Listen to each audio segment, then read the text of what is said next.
আপনি কইতে পারেন আমি কই গেলে আপনারে পাইতাম, কেমনে আল্লাহর কাছে চাইলে আমি আপনারে পাইতাম।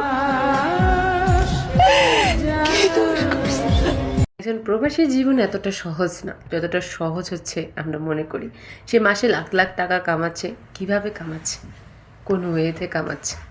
প্রবাসে আছে কোটিপতি। আসলে তাদের জীবনটা যে একেবারে হচ্ছে সাদামাটাও বলবো না, তাদের জীবনটা সবচাইতে কষ্টের একটা জীবন।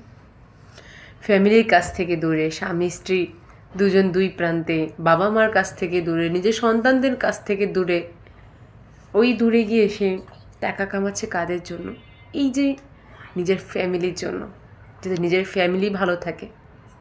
আসলে তাদেরকে নিয়ে আর কি বলবো, এত কিছুর পরেও যে মাঝে মাঝে তারা ভুলে যায় নিজের ফ্যামিলির কথা মনে করে, যে তারা কষ্ট করতেছে।